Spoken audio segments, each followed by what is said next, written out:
Hello student, welcome. In previous lecture we are discuss point. In the points we are already discuss centroid of a triangle, in center of a triangle and x center of a triangle. और इनसे related कुछ problems भी हमने करी थी, कुछ short tricks भी हमने की थी. Okay, today we are discuss circumcenter and orthocenter. So first of all, the topic in points, that is circumcenter.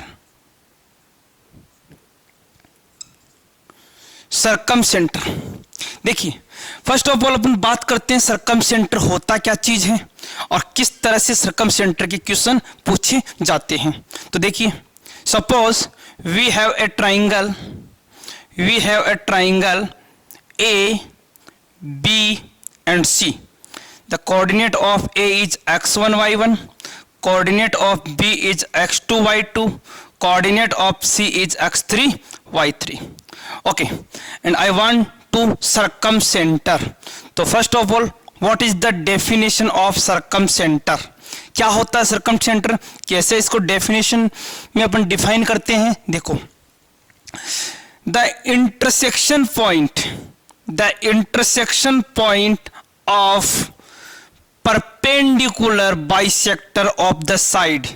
दोबारा सुन लीजिएगा, the intersection point of perpendicular bisector of the side. Suppose that ये आपका side A B है, तो इस side का perpendicular bisector ये होगा, मतलब इस साइड को दो पार्ट्स में डिवाइड करता है और इसके साथ में परपेंडिकुलर हो. सिमिलरली इस साइड का परपेंडिकुलर बाइसेक्टर ये होगा, इस साइड का परपेंडिकुलर बाइसेक्टर ये होगा. ये सारे जिस पर्टिकुलर पॉइंट के ऊपर इंटरसेक्ट करते हैं, दैट पॉइंट इज कॉल्ड सर्कमसेंटर. तो क्या होगा definition? Intersection point of perpendicular bisector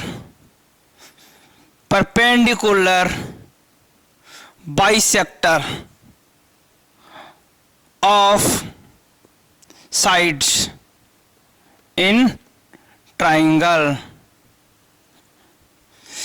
Intersection point of perpendicular bisectors of a side in triangle, that is called circumcenter. तो आपको 10th क्लास में आपने देखा होगा कि परपेंडिकुलर बाइसेक्टर कैसे निकालते हैं. याद कीजिए, 10th क्लास में कंस्ट्रक्शन वाला टॉपिक, उसमें आपने देखा होगा, जैसे मान लो ये साइड गिवन है, इसका परपेंडिकुलर बाइसेक्टर कैसे निकालते हैं. आप इधर से एक आर्क लेते थे, ऐसे आर्क कट करते थे, फिर आप इधर से एक आर्क लेते थे, इधर कट करते थे, फिर दोनों को मैच करते थे. तो यहाँ पे जो पॉइंट आता, ये पॉइंट हमेशा क्या होता? Middle point. और इस लाइन को जो अपन मिलाते हैं वो क्या होता है? इसका परपेंडिकुलर बाइसेक्टर. तो इसी तरह ट्राइंगल के तीनों परपेंडिकुलर बाइसेक्टर जिस पॉइंट पे मिलेंगे, दैट इज कॉल्ड सर्कमसेंटर. तो ये तो हो गया बेटा इसका डेफिनेशन. कंफ्यूज मत होना. देखिए, फर्स्ट ऑफ ऑल अपने सेंट्रोइड किया था, तो सेंट्रोइड में क्या बताया था आपको? सेंट्रोइड में बताया था कि ट्राइंगल की मेडियंस जिस पॉइंट पे इंटरसेक्ट करती है वो होता है सेंट्रोइड.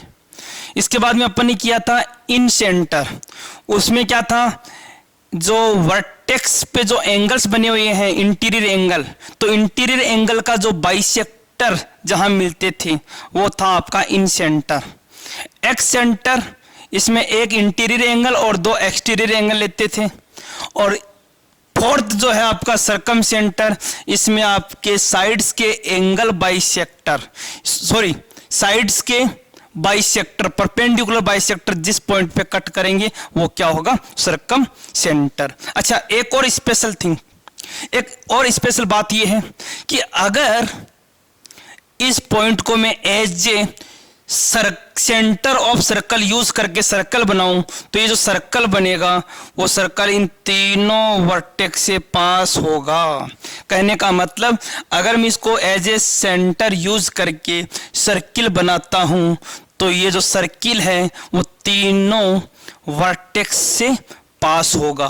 ओके, तो आप एक बात बोल सकते हैं कि सर इसका मतलब ये हो गया, इसका मतलब ये हो गया कि अगर आप इस पॉइंट को O बोलते हैं तो ये जो O से लेके A का डिस्टेंस, O से लेके B का डिस्टेंस, O से लेके C का डिस्टेंस, ये तीनों डिस्टेंस सेम हो गए। क्यों हो गए बेटा same? Because that is the center of circle and it is the circumference and so it is a radius। तो यहां से आप बोलेंगे it means the distance between OA equal to distance between OB equal to distance between OC। ये तीनों distance क्या होगी? आपस में इक्वल होगी। अगर अपने एनडीए के पेपर में इसका क्वेश्चन आता है तो अपन इसी कॉन्सेप्ट को यूज करेंगे, इसी कॉन्सेप्ट को यूज करके क्वेश्चन सॉल्व करेंगे। कैसे करेंगे? देखो क्वेश्चन ऐसे आता है कि इफ द पॉइंट ए, यहां पे पॉइंट आ गया 1 2 3 4 जो भी है, यहां पे एक पॉइंट आ गया, यहां पे एक पॉइंट आ गया, फाइंड द सर्कम सेंटर, और नीचे 4 ऑप्शन होंगे, फर्स्ट सेकंड थर्ड फोर्थ। आपको क्या करना है वो देखो, आप ऑप्शन को यहां पे मानेंगे, suppose that is the option, it is correct, तो आप बोलेंगे यहां से डिस्टेंस निकालो, यहां से डिस्टेंस निकालो, यहां से डिस्टेंस निकालो। अगर डिस्टेंस सेम आ गई it means that point is correct, otherwise next point check करेंगे। तो इसी कॉन्सेप्ट को यूज करके अपन एग्जाम में सर्कम सेंटर फाइंड करेंगे। अभी अपन थोड़ी देर में इसकी क्वेश्चन करेंगे तो वहां और अच्छे से समझ में आ जाएगा। ओके, इस सर्कम सेंटर के अंदर एक स्पेशल नोट लिखेंगे, that is very very important. क्या है स्पेशल नोट? देखो स्पेशल नोट ये है, suppose you have a right angle triangle, suppose you have a right angle triangle, आपके पास एक राइट एंगल ट्राइंगल है, तो सर्कम सेंटर हमेशा हाइपोटेन्यूस का मिड पॉइंट होगा। तो जब भी राइट एंगल है तो ये जो हाइपोटेन्यूस का मिड पॉइंट है, ये जो मिड पॉइंट है ये हमेशा किसको डिनोट करेगा? सर्कम सेंटर को। किसको करेगा? सर्कम सेंटर को डिनोट करेगा। तो आप इसको नोट डाल के लिख लें, नोट डाल के लिख लें, दैट इज वेरी इंपॉर्टेंट। क्या लिखेंगे नोट में? In right angle triangle, in right angled triangle, in right angle triangle the middle point या the mid point, the midpoint of hypotenuse, the midpoint of hypotenuse is circumcenter, circumcenter, the midpoint of hypotenuse is circumcenter। अब ये बच्चे पूछेंगे sir कैसे, कहां से बना ये कॉन्सेप्ट? तो बता दो बेटा, ये कॉन्सेप्ट आपने 10th क्लास में किया है।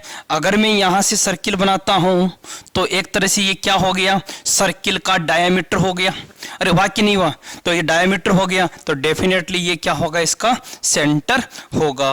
क्योंकि आप लोगों ने 10th क्लास में एक थ्योरम पढ़ी थी कि हाफ या फिर डायमीटर से अपन ये जो सर्कमफेरेंस पे एंगल बनाते हैं तो ये हमेशा कितना होता है? 90 डिग्री का होता है, राइट एंगल होता है। ये थ्योरम आप लोगों ने 10th में कर रखी है। तो यहां से मैंने एक नोट लिख दिया और नोट का क्वेश्चन मोस्टली एग्जाम में पूछा जाता है। अभी एक छोटा सा क्वेश्चन बताता हूं इसके ऊपर, देखिए, और बाकी क्वेश्चन अपन आगे करेंगे। इसका क्वेश्चन ऐसे आता है, क्वेश्चन आता है, क्वेश्चन देख लो यहाँ पे, क्वेश्चन है in triangle ABC the coordinate of A is 3, 0, coordinate of B is 0, 4 and coordinate of C is 0, 0, 3, 0, 0, 4, 0, 0. Find circumcenter of triangle. इस तरह का क्वेश्चन आ गया कि सर ये जो ट्राइंगल है इसका सरकम सेंटर क्या होगा। तो आप बोलेंगे सर इन पॉइंट्स को देख के मेरे को ये लग रहा है कि 3,0, तो 3,0 यहां पे होगा। अरे होगा कि नहीं होगा बेटा। इसी तरह 0,4 कहां होगा, वाई एक्स के ऊपर होगा क्योंकि वाई एक्स पे एक्स कोऑर्डिनेट 0 होता है। 0,0 तो ये पॉइंट क्या हो गया 0,0। अगर मैं इनको मैच करता हूं तो बताइए राइट एंगल बना कि नहीं बना। राइट एंगल बन गया तो आप बोलेंगे sir it means the mid point is the circumcentre of triangle. और मिड पॉइंट कैसे निकालते हैं आपको सेक्शन फॉर्मूला में बता रखा है। दोनों को ऐड करेंगे और 2 से डिवाइड करेंगे। तो 3 + 0/2 3/2, 0 + 4/2 that is 2. So it is the circumcenter. तो आई थिंक आपके सरकम सेंटर अच्छे से क्लियर हो गया होगा। अब अपन चलते हैं last point that is ortho centre. Yes बेटा, ऑर्थो सेंटर क्या होता है। ऑर्थो सेंटर देखो, ऑर्थो नाम सुना होगा, ऑर्थो टीवी में आता है, ऑर्थो जोड़ों का दर्द, लेकिन वो ऑर्थो नहीं। यहाँ पे ये ऑर्थो का मतलब यहाँ पे होगा परपेंडिकुलर से। किससे मतलब है, परपेंडिकुलर से है। तो देखिए एक्चुअली में ऑर्थो सेंटर होता क्या है समझो।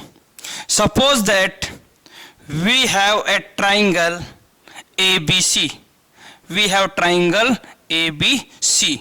The coordinate of A is suppose x1 y1, coordinate of B is x2 y2, coordinate of C is x3 y3. Okay बेटा, जैसा कि अपन हर ट्राइंगल में करते आए वही चीज मैंने यहां करी है। ऑर्थो सेंटर क्या होता है समझो। ऑर्थो से आपको हमेशा याद रखना है परपेंडिकुलर की बात हो रही है। तो मैं आपको यहां से डेफिनेशन दूंगा ऑर्थो सेंटर का। The intersection point of perpendiculars या एल्टीट्यूड या परपेंडिकुलर एक ही बात होती है। The intersection point of perpendiculars या the intersection point of altitudes in triangle. Altitude क्या होते हैं, इस वाले वर्टेक्स से यहां पे जो लाइन है जो परपेंडिकुलर बनाती है उसको क्या बोलते हैं, एल्टीट्यूड। क्या बोलते हैं, एल्टीट्यूड। तो ये एल्टीट्यूड यहां से, सिमिलरली ये जो एल्टीट्यूड है यहां से और ये जो एल्टीट्यूड है यहां पे, तीनों एल्टीट्यूड्स जिस पर्टिकुलर पॉइंट पे इंटरसेक्ट करते हैं that is called ortho centre. तो क्या लिखेंगे डेफिनेशन, शॉर्ट एंड स्वीट,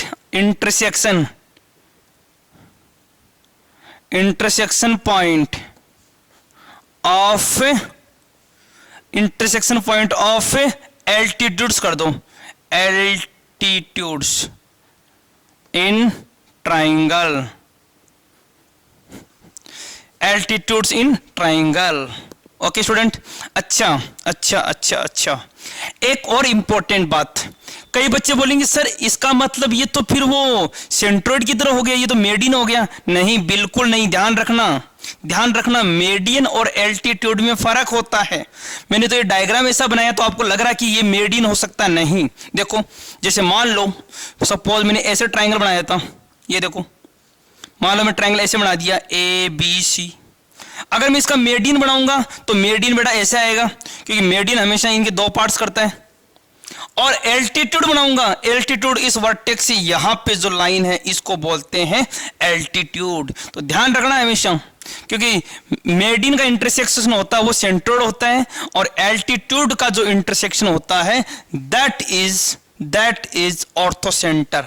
वो एक स्पेशल केस अलग करेंगे अपन, आगे अभी करेंगे स्पेशल केस जिसके अंदर एल्टीट्यूड मेडियन वो सारी सेम होती है। वो स्पेशल केस करेंगे अभी जब इक्विलेटरल ट्राइंगल होता है उसमें आती है। तो अभी अपन कुछ इंपॉर्टेंट नोट्स लिखेंगे उसमें करेंगे। बट आपको यही याद रखना है ortho centre means intersection of altitudes. Altitude जो वर्टेक्स से सामने वाले साइड के ऊपर 90 डिग्री एंगल बनाता है इसको क्या बोलते हैं, एल्टीट्यूड बोलते हैं। ओके बेटा, अब बात आती है कि सर इस पॉइंट को फाइंड कैसे करते हैं। इसका क्वेश्चन आता है एग्जाम में तो हम कैसे करेंगे। देखो सबसे पहले मैं इसका एक स्पेशल नोट लिखाऊंगा और फिर क्वेश्चन कैसे करते हैं वो चीज करेंगे। देखो स्पेशल नोट क्या है, मोस्ट इंपॉर्टेंट स्पेशल नोट। देखिए जैसा कि अपन ने पिछले वाले में किया था सर्कम सेंटर में, सेम ऐसे ही यहां पे है special note. If triangle is right angle, triangle is right angled triangle, अगर ट्राइंगल राइट एंगल है, इस तरह से है, इस तरह से राइट एंगल ट्राइंगल है ए बी सी, तो इस राइट एंगल ट्राइंगल में ऑर्थो सेंटर कहां होगा। आप बिना कोई फॉर्मूले के डायरेक्ट आंसर लिखेंगे कि जब ट्राइंगल राइट एंगल है तो ऑर्थो सेंटर वहीं बनेगा जहां पे आपका एंगल 90 डिग्री है, जहां पे दो लाइनें परपेंडिकुलर है। तो अगर मान लीजिए इसके कोऑर्डिनेट मान लो x1 y1 है, इसके कोऑर्डिनेट x2 y2 है, इसके कोऑर्डिनेट x3 y3 है, तो आप ऑर्थो सेंटर कहां बोलेंगे, ortho centre, that point ortho centre, मतलब x2 y2 जो है वो क्या हो गए यहाँ पे ऑर्थो सेंटर हो गए। आगे बात समझ में। जैसा कि मैं पिछले वाले एग्जाम्पल में बात करूं, पिछला जो एग्जाम्पल था उसमें मैंने आपको कहा था कि सर एक ट्राइंगल है जिसका एक पॉइंट तो था 0,0, दूसरा था 0,4 और एक था 3,0। सब पॉइंट्स को मैंने रखा, ये 3,0 हो गया, 0,4 हो गया, ये 0,0।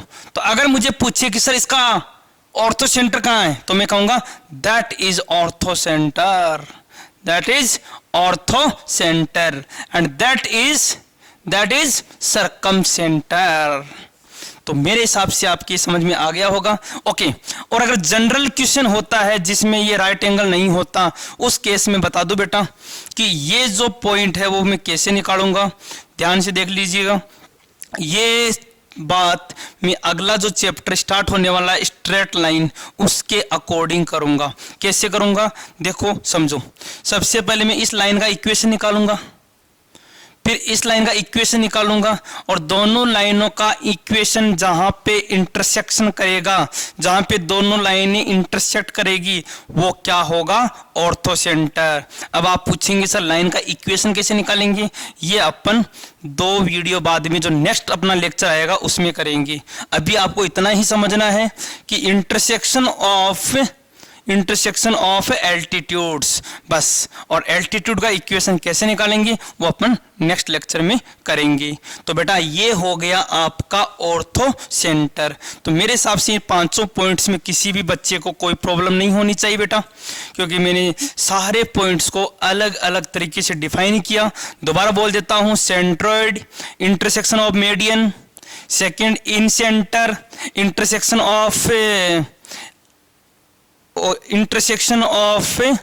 एंगल बाइसेक्टर, इसके बाद में थर्ड आया था आपका circum centre, intersection of side, perpendicular side bisector, and last जो है वो है आपका ऑर्थो सेंटर। ऑर्थो सेंटर का means intersection of altitudes. Okay बेटा, तो ये सारे आपके पॉइंट्स हो गए। अब कुछ स्पेशल केस हैं वो देखिए, क्या क्या स्पेशल केस हैं। नेक्स्ट देखो, नोट, ये सारी बातें आपको नोट करनी है, और मैं कहता हूं कि इस नोट में से दिखने में ये 3 लाइनें हैं, लेकिन ये बहुत बड़ी बात लिखी हुई यहाँ पे, और आप देखेंगे प्रीवियस ईयर एनडीए के क्वेश्चंस जो हैं वो सारे के सारे इन तीनों नोट में से मिल जाएंगे। आप देखना बहुत से क्वेश्चन ऐसे हैं जो इन नोट्स में से मिल जाएंगे। क्या है नोट, समझो।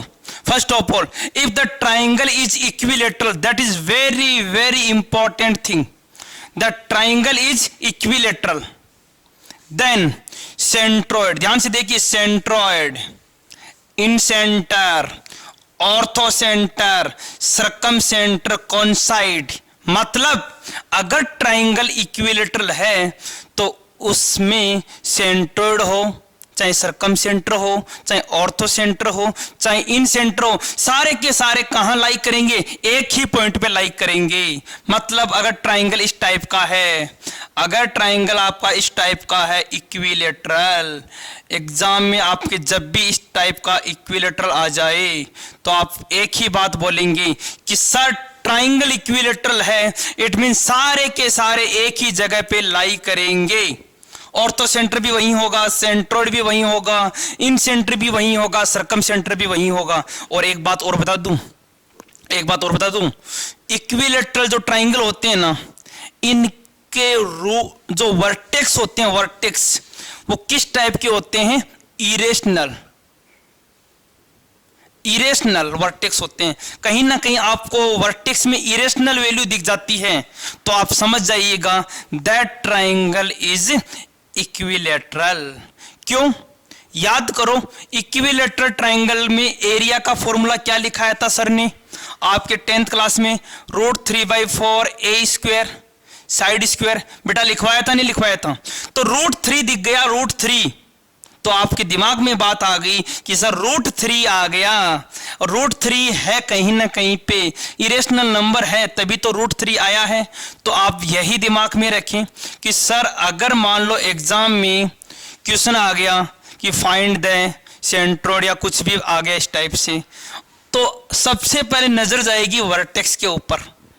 वर्टेक्स में अगर इरेशनल आ गया तो आपके दिमाग में एक बात आएगी कि सर ये इक्विलेटरल हो सकता है, ये इक्विलेटरल हो सकता है। और अगर इक्विलेटरल है तो चाहे सेंट्रोइड हो, चाहे इन सेंटर हो, चाहे सर्कम सेंटर हो, चाहे ऑर्थो सेंटर हो, सब एक ही जगह लाई करेंगे। तो आप डायरेक्ट फॉर्मूला लगाएंगे, कौन सा? सेंट्रोइड वाला। और सेंट्रोइड का फॉर्मूला आप सब जानते हैं, x1 + x2 + x3/3 comma y1 + y2 + y3/3 है कि नहीं बेटा? तो ये दिमाग में रखना कि सर ज्यादातर जो क्वेश्चन आते हैं वो स्पेशल केस में से आते हैं, ज्यादातर जो केस आते हैं वो इसी में से आते हैं। ट्राइंगल इक्विलेटरल दे देता है तो आप कंफ्यूज हो जाते हो, अब क्या करें क्या करें क्या करें? अरे कुछ नहीं करना, इक्विलेटरल है तो सारी चीजें एक ही जगह पे लाई करेगी। ओके बेटा, बहुत समझा दिया, समझ में आ गया होगा। ओके, सेकंड देखिए, सेकंड ऑर्थो सेंटर मार्क कर देता हूं। Orthocentre, centroid, circumcentre are always collinear. कहने का मतलब सारे के सारे एक ही लाइन में होते हैं। कोई भी ट्राइंगल हो, ये सारे के सारे एक ही लाइन में होते हैं। क्या क्या बोला मैंने? ध्यान से देखिए, ऑर्थो सेंटर मैं लिख देता हूं यहां पे, डॉक्टर ऑर्थो सेंटर, सेंट्रोइड यहां लिख देता हूं मैं, सेंट्रोइड एंड सर्कम सेंटर यहां लिख देता हूं मैं, सर्कम सेंटर हमेशा एक ही लाइन में होते हैं। और स्पेशल बात ध्यान से देखिए, centroid divide the line joining orthocentre and circumcentre in 2:1। 2:1 इस डायग्राम को याद रखिए, 2:1 ये पूरी लाइन कवर हो जाएगी। ऑर्थो सेंटर और सर्कम सेंटर को सेंट्रोइड हमेशा 2:1 में कट करता है। अब प्रीवियस ईयर के पेपर में देखना, ये स्टेटमेंट 2 से 3 बार पूछा हुआ है कि सेंट्रोइड जो है वो ऑर्थो सेंटर और सर्कम सेंटर को हमेशा 2:1 में कट करेगा। ओके बेटा, ये हो गया मेरा second statement, second note, copy कर लेना आप। ओके, थर्ड नोट क्या है? देखो, इन एन आइसोस्केल ट्राइंगल, आइसोस्केल जानते हो जिसमें 2 साइड सेम होती है, इन आइसोस्केल triangle centroid, orthocentre, incentre, circumcentre lie on the same line. आइसोस्केल में ये चारों के चारों एक ही लाइन में लाई करते हैं। दोबारा सुन लो, इक्विलेटरल में तो सारे एक ही जगह होते हैं और आइसोस्केल में सारे एक लाइन के ऊपर लाई करते हैं, मतलब कोलिनियर होते हैं। और ये जो सेकंड है, ये चाहे कैसा भी ट्राइंगल हो, सेंट्रोइड जो है वो आपको ऑर्थो सेंटर और सर्कम सेंटर को 2:1 में डिवाइड करेगा। तो बेटा ये कुछ स्पेशल केस जो पॉइंट्स मैंने करवाए उनके मैंने लिखा दिए, आपको अच्छे से इनको याद रख लेना है दिमाग में। ओके बेटा, ठीक है बेटा, और जो क्वेश्चंस हैं वो अपन बाद में करेंगे। अभी के लिए इतना ही। थैंक यू, जय हिंद, जय भारत।